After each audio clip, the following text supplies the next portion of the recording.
저 며느리 또 안 왔어요? 아프대요. 병원 갔대요. 그래, 지혜비 팔순 잔치보다 아픈 게 우선이지. 아주 멀쩡해 보이더만.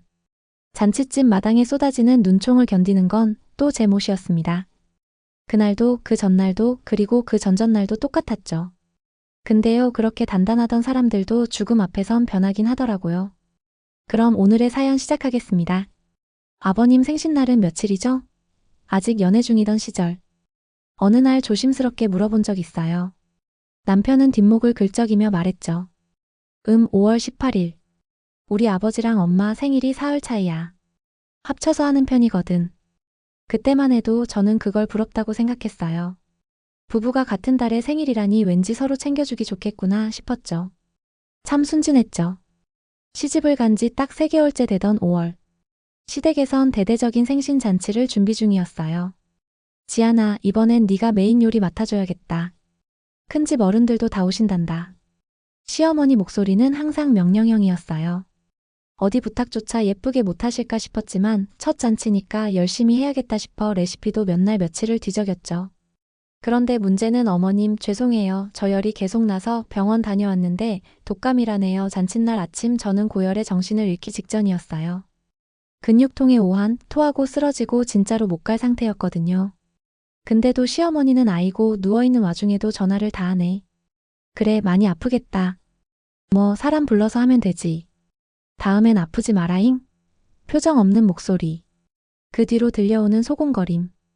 지금껏 한 번도 빠지지 않은 행사가 없었는데 역시 며느리 체질이 아닌가 봐. 그러게 말이야, 어지간히 눈치도 없지. 저렇게까지 아프다고 빠지나? 그날 이후였어요. 제 이름 썩 자는 시댁 친척들 앞에 핑계 잘 대는 며느리로 각인됐죠. 사실 그 이후로도 비슷한 일이 계속됐어요. 어버이날엔 장염으로 응급실. 설엔 편도선염으로 입원. 추석엔 교통사고가 날 뻔해 병원 검사.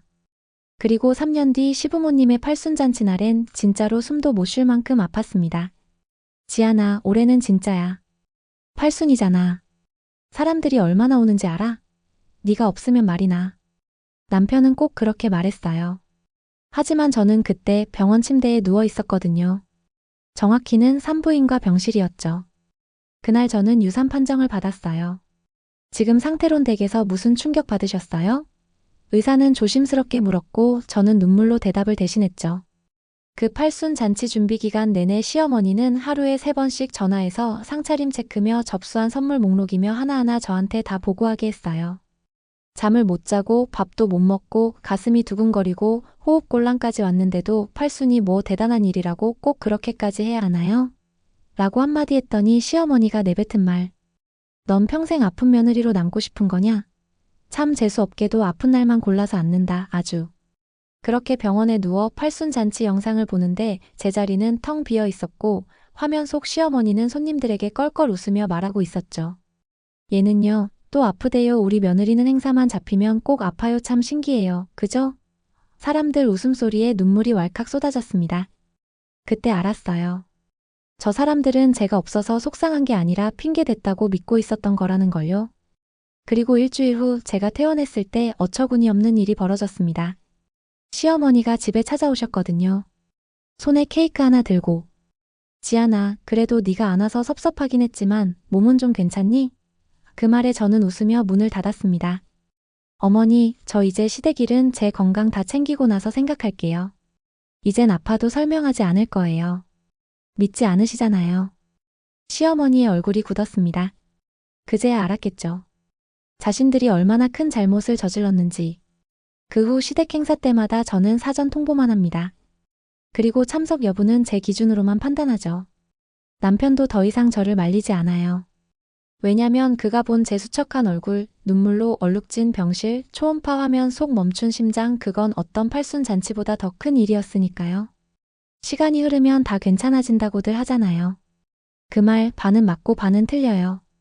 몸은 회복돼도 마음은 그때 붙잡지 않으면 그대로 얼어붙거든요. 퇴원 후 저는 일부러 바빴습니다. 치료도 받고 회사도 다시 나가고 일상으로 복귀한 척했어요. 근데도 누군가 물으면 그냥 몸살이었다고 얼버무렸죠. 지안아, 그날 이후 어머니 계속 눈치 보시더라.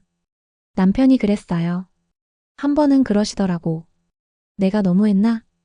하면서 제가 그 말을 듣고 뭐라 했는 줄 아세요? 후회는 혼자 하게 둬. 나한텐 아직 할 말 없대. 그러던 어느 날이었어요.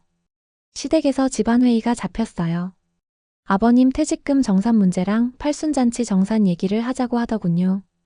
남편은 혼자 가겠다 했지만 저는 참석하겠다고 했어요. 대면에서 할 말을 제대로 해야겠다는 생각이 들었거든요.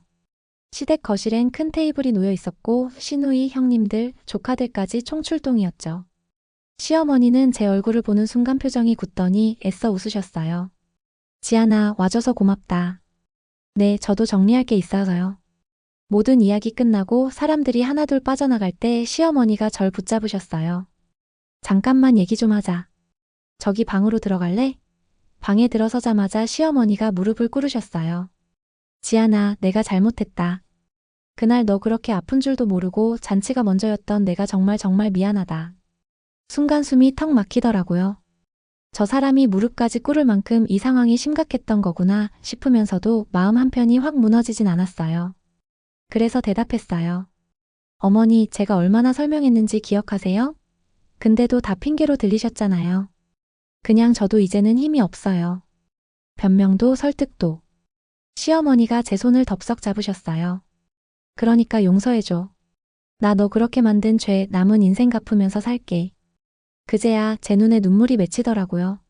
어머니, 저 아직 아기 이름도 못 지었어요. 그 애가 떠나기 전에 들을 이름 하나도 못 줬다고요. 방 안이 고요해졌어요. 시어머니가 흐느끼는 소리만 들렸죠. 며칠 뒤 시어머니가 손편지를 보내셨습니다. 손글씨로 꾹꾹 눌러 쓴 사과와 팔순 때 미처 전하지 못한 감사와 유산으로 상처받은 제 마음을 조금이나마 보듬고 싶다는 글이었어요. 그리고 한 줄. 너만 괜찮다면 우리 그 아이 이름 같이 지어줄 수 있을까? 그 한 문장에 저는 결국 무너졌습니다.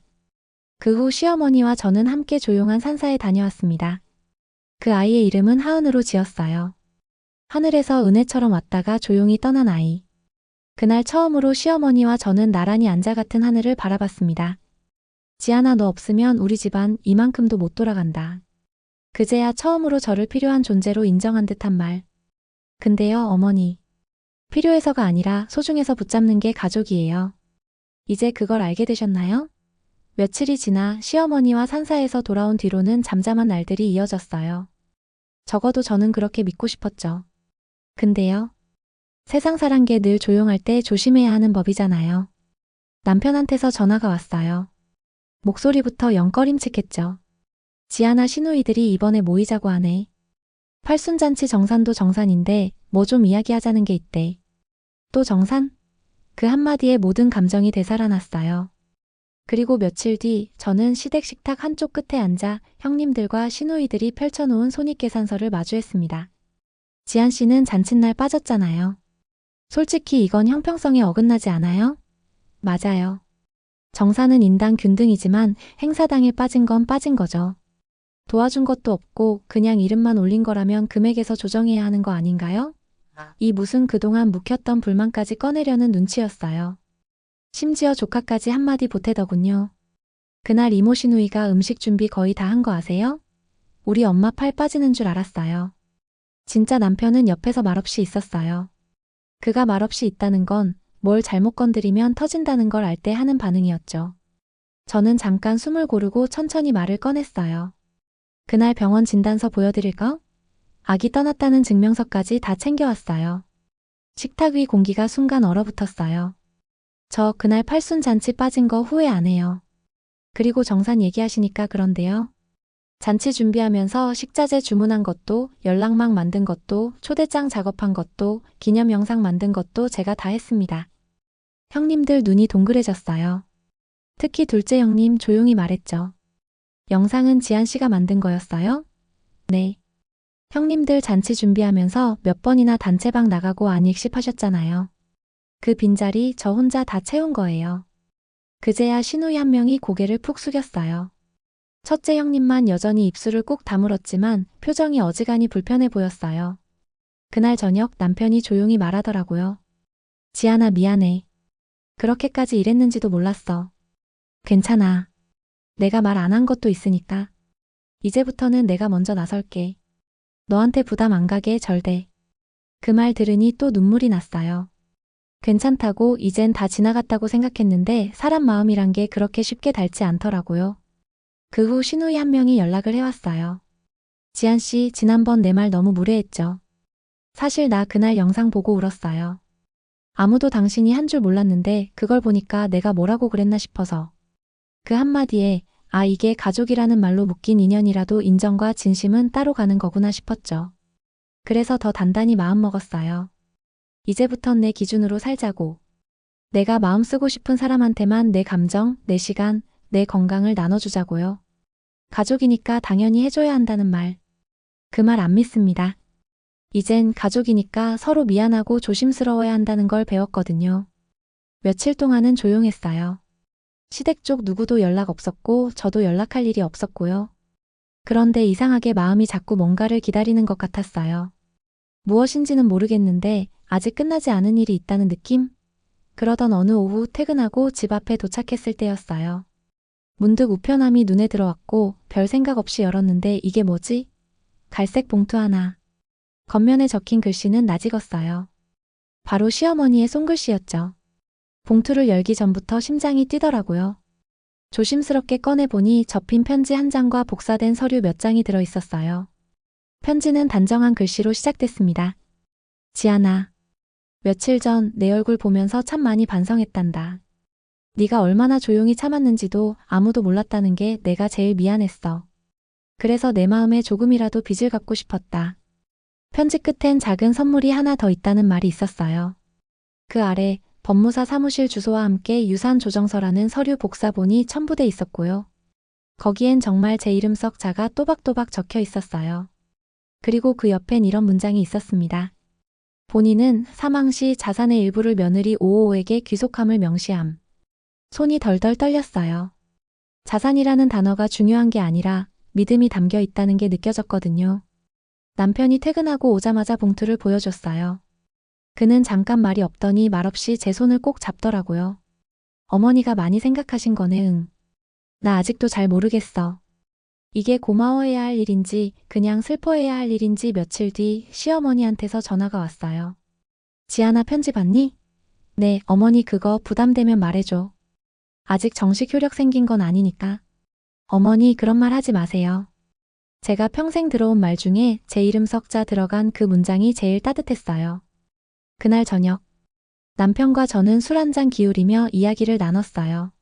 지안아, 어머니가 그렇게까지 하신 거 보면 많이 힘드셨던 거 아닐까? 응. 알겠더라. 마냥 나쁜 사람이 아니라 그저 어떻게 표현해야 할지 몰랐던 사람이었어. 그 말 끝에 남편이 조용히 한마디 했어요. 나도 그랬을지 몰라. 너한테 미안한 게 너무 많다. 그럼 지금이라도 잘하면 돼. 그날 처음으로 마음속 응어리 하나가 녹아내린 것 같았어요. 세상엔 참 많은 종류의 가족이 있잖아요. 그저 같은 성을 가진 사람, 혈연으로 묶인 사람, 그리고 서로를 믿기로 한 사람.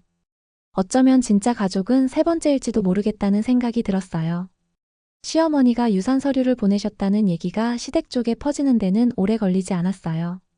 그도 그럴 게 시어머니가 직접 누구한테 얘기한 건 아니었거든요. 그냥 사람 입이라는 게 무섭게 돌아다녔을 뿐이죠. 며칠 후 시누이한테서 전화가 왔어요. 지한 씨, 혹시 어머니가 유산 정리하면서 너 이름 넣으셨다던데 그거 진짜야? 나는 순간 침묵했어요. 말해도 뭐라 하고 말 안 해도 뭐라 하는 사람들한테 무슨 말을 해야 할까 싶어서. 어머니가 결정하신 일이에요. 저는 받은 게 아니라 그냥 들었을 뿐이에요. 그 말에 시누이가 낮게 웃더라고요. 그래, 역시 지한 씨는 뭔가 다르다. 그게 비꼬는 건지 진심인지 그날은 판단이 안 됐어요. 그런데 그로부터 며칠 뒤 시어머니께서 다시 저를 따로 부르셨어요. 지안아, 너 혹시 그 집 아직도 기억나니? 그 집이요? 너희 신혼 때 살던 내가 전세 놓은 그 낡은 단독주택. 그거 아직 내 명의로 되어 있거든. 사실 그 집을 너한테 주려고 했어. 네. 그 말에 저는 멍해졌어요. 그 집은 우리가 신혼 초기에 잠깐 살다가 이사하면서 잊혀졌던 곳이었거든요. 그 집 아무도 안 쓰고 오래 비워놨어. 근데 최근에 청소 좀 했어. 지안아, 그 집에 내 이름 올려놓을까? 왜 그런 말씀을 하시나 싶었어요. 그 집은 낡았고 위치도 불편하고 당장 쓸 일도 없었으니까요. 근데요. 그날 저녁 무심결에 그 집에 들렀다가 문을 여는 순간 알았어요. 왜 그걸 나에게 주려 했는지. 현관을 열자 낡은 나무 향이 났어요. 우중충한 냄새일 거라고 예상했는데 의외로 따뜻한 느낌이었어요. 거실에 들어섰을 때 창가에는 낡은 소파가 있었고 그 위에 놓인 작은 액자가 눈에 들어왔어요. 지안이, 하은이, 그리고 나 흘려 쓴 글씨. 사진은 제가 몰래 찍은 가족 사진을 인화해놨더라고요. 그 아래에는 작은 메모지들이 쌓여 있었어요. 지안이가 오늘도 안 아팠으면 하은이 좋은 하늘에 있겠지. 우리 집엔 언제 다시 웃음이 돌아올까? 그 집엔 시어머니의 마음이 고스란히 담겨 있었어요. 말로 하지 못했던 사과들, 표현 못한 후회들, 그리고 제게 건넬 수 없었던 진심이 그 작은 방 가득했죠. 그제야 깨달았어요. 그 유산 서류는 돈 때문이 아니었다는 걸요. 미안했다, 정말로. 그걸 남겨주고 싶으셨던 거예요. 집으로 돌아와 남편에게 그 이야기를 해줬어요. 그는 조용히 고개를 끄덕였어요. 지안아, 그 집 우리가 다시 꾸며볼까? 작게라도 어머니 마음 기리는 공간처럼. 저는 아무 말 없이 고개를 끄덕였어요. 마음 한구석이 뭉클하게 차오르면서도 이상하게 따뜻했어요. 그 집 문 뒤에 숨어있던 시어머니의 마음. 이제야 비로소 열린 것 같았어요. 남편과 함께 다시 찾은 그 집. 낮은 담벼락에 잡초가 엉켜 있었고 기와장은 몇 개가 빠져 덜렁거렸지만 이상하게 정들더라고요. 여기서 다시 시작해도 좋겠다, 남편이 그렇게 말했어요. 저는 웃으며 고개를 끄덕였죠. 그날 오후 청소라도 해둘 겸 간단히 쓰레기 봉투 몇 장 챙겨 다시 집에 들렀어요. 집 앞에 도착했을 때 낯선 노인이 대문 앞에 서 있더라고요. 구부정한 허리에 손엔 오래된 봉투 하나를 들고 있었어요. 어르신, 누구 찾으세요? 그분은 제 얼굴을 보더니 잠시 말없이 저를 바라보다가 조용히 웃으셨어요. 이 집 이예숙 여사님 댁 맞지요? 이예숙이요? 그 이름 낯설지 않았어요. 시어머니의 옛 이름. 유산 봉투에 적힌 그 이름이었죠. 예, 맞는데요. 어르신은 누구세요? 그분은 봉투를 조심히 꺼내며 말씀하셨어요. 이 안에 꼭 전해드려야 할 게 있어서요. 그분이 생전에 내 목숨을 살리셨거든. 우리는 그 집 마루에 나란히 앉았습니다. 노인은 조심스레 얘기를 꺼냈죠. 내가 이 동네 인부로 일하던 시절이 있어요. 배가 너무 아파 쓰러졌는데 누가 들것 들고 나와서 날 업고 병원까지 뛰었어요. 그게 바로 이 집 여주인이었어요. 어머님이요? 그때 내가 무척 취했거든. 자초지종 다 말도 못했는데 나중에 알고 보니 그 사람 병원비도 대신 내줬더라고. 그 노인은 봉투를 제게 건넸습니다. 언젠가 갚겠다고 마음먹고 있었는데 너무 늦었네. 그래도 혹시 자손이 계시면 전해드리고 싶었어요. 이 마음만큼은. 봉투를 열어보니 손수정성 들여 쓴 편지 한 장과 낡은 목걸이 하나가 들어 있었어요. 이건 그분이 쓰던 거예요. 퇴원하고 인사드리러 갔더니 이걸 내 손에 쥐어주셨어. 당신은 살아야 할 사람이니까 이 목걸이 보며 약속 잊지 말라고 눈물이 왈칵 쏟아졌어요. 어쩌면 시어머니는 이 집에서 그렇게 수많은 선의를 쌓아오셨던 거였고 그 기억이 남아있으니까 저에게 이 공간을 물려주려 하셨던 거겠죠. 단지 낡은 집이 아니라 그분의 마음과 세월이 켜켜이 쌓인 공간. 그래서 더 소중하게 느껴졌어요. 그날 이후 저는 주말마다 그 집에 들렀습니다. 하은이 이름을 딴 작은 화단도 만들고 시어머니 사진을 넣은 작은 액자도 세웠어요. 그리고 현관 앞엔 그날 노인이 건넨 목걸이를 걸어두었죠. 선의는 돌아온다, 그걸 잊지 않으려고요. 가끔 생각해요. 그 집 앞에서 망설이던 날. 그때 문을 열지 않았다면 이 모든 이야기도 영영 모르고 살았을 거라고. 시어머니가 건네준 건 단순한 집이 아니라 세상에서 가장 조용한 사과이자 따뜻한 유산이었다고요. 어느 봄날 오후였어요. 그 집 마당에 작은 화단을 꾸며두고 하은이 이름표를 달아놨죠. 하늘에서 보면 보일까 싶어서요. 여기 내 이름 있는 거 엄마가 지켜줄게, 그런 마음으로요. 그런데 그날 오후 뜻밖의 전화가 걸려왔어요. 발신자는 큰형님이었어요. 그렇게 자주 연락하던 사이도 아니었는데 말이죠. 지안씨, 혹시 시간 괜찮으면 우리 집 앞 카페로 나올 수 있어요? 목소리가 평소보다 낮고 조심스러웠어요. 뭔가 할 말이 있다는 건 분명했죠. 카페에 들어서니 큰형님이 벌써 와 계셨고 손에는 작은 봉투 하나를 들고 있었어요. 지안씨, 먼저 미안하단 말부터 할게요. 그런 말 들을 줄 몰랐기에 저는 순간 움찔했어요. 왜요, 형님? 그는 봉투를 제 쪽으로 밀며 말했어요. 사실 하은이, 나도 알고 있었어. 네. 작년 가을에 어머니가 나한테 울면서 얘기하셨어. 지한 씨가 아기 유산했다고 그날 어머니도 병원에 몰래 다녀오셨대. 숨이 멎는 줄 알았어요. 근데 왜 아무 말씀 안 하셨어요? 그 잔칫날 그렇게들 저한테 뭐라 하시면서. 형님은 조용히 고개를 숙였어요. 그땐 내가 틀렸다고 말하는 게 더 큰 싸움이 될까봐 겁이 났어요. 그냥 시간이 지나면 어머니가 말하시겠지 싶었고, 그는 이어서 어머니가 생전에 손수 적은 노트 한 권을 제게 건넸습니다. 이건 어머니가 나중에 지한이한테 꼭 전해달라고 하신 거예요. 표지를 넘기니 조그마한 글씨로 빼곡히 적힌 일기들이었어요. 오늘 지한이 병원 갔다 왔다. 말은 안 했지만 기운이 없어 보였다. 하은이 이름은 마음속으로만 부르자 했다. 그래도 예쁘게 불러보고 싶다. 언젠가 지한이도 나처럼 딸처럼 누군가를 품고 살 수 있을까 눈물이 고여 페이지를 더 넘기지 못했어요. 그토록 무심해 보이던 시어머니가 사실은 매일매일 저를 관찰하고 있었고 기억하고 있었고 슬퍼하고 있었던 거였어요. 형님은 말했어요. 어머니가 그러셨거든. 지한이는 사람 말을 귀로만 듣는 게 아니라 속으로 삼키는 아이다. 그래서 무심한 말 하나에도 멍이 든다. 고. 그 말에 제가 다 울컥하더라고요. 그걸 이제서야 알면 뭐해요. 늦게라도 알았으니까. 이제부터라도 말하려고 나온 거예요. 그날 이후 형님은 종종 집 앞 화단에 들르셨어요. 하은이 꽃밭에 물도 주시고 옆에 작은 바람개비도 꽂아주셨어요. 이거 보면서 하은이도 신나게 웃을 수 있을 것 같아서. 그 모습이 너무 조용하고 따뜻해서 한참을 말없이 바라보다가 저도 모르게 이렇게 말했어요. 형님 고마워요. 그가 고개를 돌리며 웃었어요. 지한 씨, 내가 더 미안해요. 우리 가족 너무 늦게서야 진짜를 봤네요. 사람들은 종종 가장 중요한 걸 뒤늦게야 깨닫죠. 그게 사람이기에, 그게 가족이기에 참 슬프면서도 따뜻한 것 같아요. 요즘 저는 그 낡은 집 마당에 나가는 게 하루 일과처럼 됐어요. 하은이 이름 붙은 화단 옆에 앉아 한참을 멍하니 바람만 쐬다 오곤 하죠. 그날도 마찬가지였어요. 그런데 집 앞에 누군가 서 있더라고요. 긴 머리를 질끈 묶은 20대 청년. 작업복을 입고 손엔 꽃 한 송이를 들고 있었어요. 실례지만 누구세요? 그는 조금 당황한 얼굴로 인사했어요. 혹시 이예숙 여사님 댁 맞죠? 저 여사님 댁에서 예전에 도움받았던 사람이에요. 우린 마당 평상에 마주 앉았습니다. 그는 조심스럽게 말을 꺼냈어요.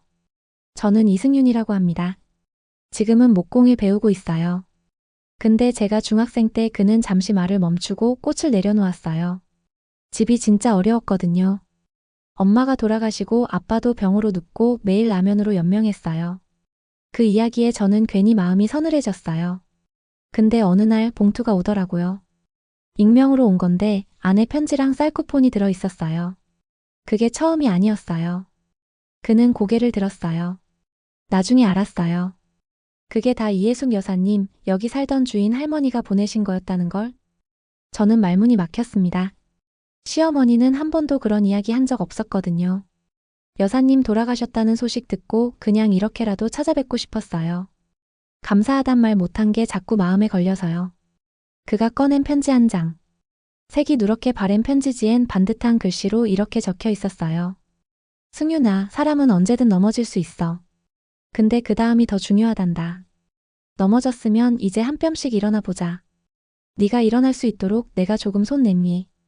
하지만 일어서는 건 내 몫이야. 그러니까 잘 살아라. 그리고 언젠가는 누군가한테 손 내밀어 줄 수 있는 사람 되길 바란다. 저는 그 자리에서 한참을 울었습니다. 하은이에게 미처 못해준 말들을 시어머니는 이미 다른 아이에게 남기고 있었던 거예요. 저 하나만 여쭤봐도 될까요? 승윤 씨가 조심스럽게 말했어요. 제가 어머니란 단어를 써본 적이 없거든요. 근데 그 편지를 보고 어떻게 불러야 할지 알겠더라고요. 그는 고개를 숙였습니다. 저 이예숙 여사님 어머니라고 불러도 될까요? 그 말에 제 눈에 다시 눈물이 고였어요. 물론이죠. 당신 같은 아들이 있었다면 어머님도 분명 기뻐하셨을 거예요. 그날 이후 승윤 씨는 자주 마당을 들렀어요. 화단을 정돈해주고 문짝이 삐걱거리면 손수 고쳐주고. 어머니 집이잖아요. 제가 좀 지켜드릴게요. 그 말 한마디에 낡은 집이 다시 숨을 쉬는 것 같았어요. 가족이란 게 꼭 피로 엮이지 않아도 된다는 걸 그날 알았어요. 어머니가 남긴 건 유산도 집도 돈도 아니었어요. 마음을 나누는 방식. 그걸 남기고 가신 거예요. 그날따라 이상하게 집 마당 바람이 더 따뜻했어요. 승윤 씨가 만든 작은 벤치에 앉아 하은이 꽃밭을 바라보는데 문득 남편이 다가왔어요. 지안아, 어머니 방 정리하다가 이상한 거 하나 나왔어. 그는 손에 작은 나무 상자 하나를 들고 있었어요. 보자마자 알겠더라고요. 그건 시어머니가 생전에 절대 아무도 못 열게 하셨던 상자였어요. 상자에는 자물쇠가 채워져 있었어요. 그런데 놀랍게도 열쇠는 바로 제 이름이 적힌 봉투 안에 들어있더라고요. 이거 어머니가 내 이름 써놓은 봉투 안에 넣어두신 거래. 형님이 방 구석 정리하다가 찾았대. 숨을 한번 고르고 조심스럽게 열쇠를 돌렸어요. 딸깍 상자가 열리는 순간 묘하게 낯선 향기가 퍼졌어요. 그 안엔 작은 노트 하나와 헝겊으로 쌓인 낡은 목도리 그리고 편지 한 장이 들어 있었어요. 편지를 먼저 꺼내 펼쳤어요. 지안아, 내가 이 상자를 내게 주는 이유는 하나야. 너는 너무 오래, 너무 조용히 참았어. 그 침묵이 얼마나 아픈 건지 이제야 조금 알 것 같아서. 이 목도리는 내가 처음 시댁 와서 우리 가족 사진 찍으러 나갔던 날 내가 일부러 사다 놓은 거야. 그날 네가 너무 얇게 입고 온 게 자꾸 눈에 밝혀서. 근데 정작 말은 못했지. 지안아, 나 참말 한 번 제대로 못하는 사람이었어. 사랑도 미안함도 다 속으로만 삼킨 채. 이제 와서 내게 뭘 남긴다고 그게 용서가 되겠냐 싶으면서도 이 상자만은 너한테 꼭 가 닿았으면 했다. 눈물이 하염없이 쏟아졌어요. 그 목도리 정말 기억났어요. 사진 찍던 날 유난히 바람이 불어서 제가 팔을 부여잡고 있었는데 시어머니가 갑자기 집에 들어갔다 나오시더니 이거나 걸치지 그래. 툭 내밀었던 그 목도리. 그게 준비된 마음이었다는 걸 이제야 알게 된 거예요. 상자 속 노트에는 이런 글도 적혀 있었어요. 하은이, 내 엄마가 참 좋은 사람이란다. 너희 엄마는 입으로 말 안 하고 눈으로 말하는 사람. 그 눈빛에 내가 많이 배웠다. 남편도 말없이 옆에서 상자를 들여다보다 목도리를 조심스럽게 꺼내 들었어요. 지안아, 우리 이거 잘 간직하자. 응. 이게 어머니 방식의 사랑이었나 봐. 어머니는 아무 말 없이 아무도 모르게 조용히 그렇게 사랑하고 계셨던 거였어요. 참 그 사람답죠. 마지막까지도 그렇게 조용했어요. 그날 밤 저는 하은이에게 편지를 썼어요. 하은아, 오늘은 내 할머니가 너한테 마음을 남기고 가신 날이야. 내 엄마는 그 마음 안고 조금 더 단단해졌고 조금 더 따뜻해졌단다. 어느덧 1년이 지났습니다. 시간은 참 아무렇지 않은 얼굴로 흘러가지만 마음속 자국은 쉽게 지워지지 않더라고요. 시어머니의 기일을 앞두고 남편이 말했어요. 지안아, 우리 어머니 기일엔 그 집에서 모일까? 잠시 망설였지만 곧 고개를 끄덕였어요. 응. 어머니라면 그게 더 좋을 것 같아. 그날 예상보다 많은 사람들이 왔어요. 형님들, 시누이, 조카들, 그리고 승윤 씨까지. 누구도 억지로 오라는 말 안 했는데도 다들 조용히 찾아왔더라고요. 마당 한켠엔 하은이 이름 붙은 화단이 여전히 예쁘게 피어 있었고 그 앞엔 시어머니 사진이 놓였어요. 어머니, 오늘 사람들이 꽤 왔네요. 기분 좋으시겠어요? 제가 웃으며 중얼거리자 형님이 조용히 말했어요. 지안 씨 덕분이에요. 사실 우리가 다 잊고 살았던 마음 당신이 다시 꺼내줬어요. 잠시 후 모두 둘러앉아 작은 제사상을 차리고 차례대로 한마디씩 인사를 올렸어요. 시누이는 눈시울을 붉히며 말했죠. 엄마, 나 너무 늦게 알았네. 당신이 얼마나 조용히 우리를 챙겨줬는지. 형님도 고개를 숙였어요. 어머니, 제가 지안 씨한테 너무 매몰찼던 거 부디 하늘에서라도 용서해 주세요. 그리고 제 차례였어요. 저는 사진 앞에 무릎을 꿇고 잠시 말없이 바라보다가 천천히 입을 열었어요. 어머니 처음엔 많이 원망했어요. 근데 지금은 감사해요. 당신의 서툰 사랑, 조용한 후회, 늦은 사과까지 전부 다 받았고 이제 저도 놓을게요. 그러니까 어머니도 편히 계세요. 그 말을 마치고 마당에 나오니 바람이 부드럽게 불었어요. 승윤 씨가 다가와 말했어요. 지안 누나, 어머니 웃고 계신 것 같아요. 왠지 따뜻해요. 저는 고개를 끄덕였어요. 응, 나도 그래. 기일이 끝나고 모두 돌아간 뒤 남편과 저는 마당 평상에 나란히 앉았어요.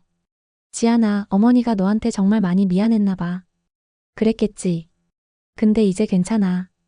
그 미안함 덕분에 나도 내 마음을 들여다보게 됐거든. 어떻게 들여다봤는데? 처음엔 나도 사랑받고 싶은 마음에만 매달렸어. 근데 이제는 사랑을 받고도 지켜낼 수 있는 내가 된 것 같아. 남편은 조용히 제 손을 잡았어요. 이제 당신 행복해질 자격 있어. 그 말에 저는 마음속으로 대답했어요. 어머니, 저 괜찮아요.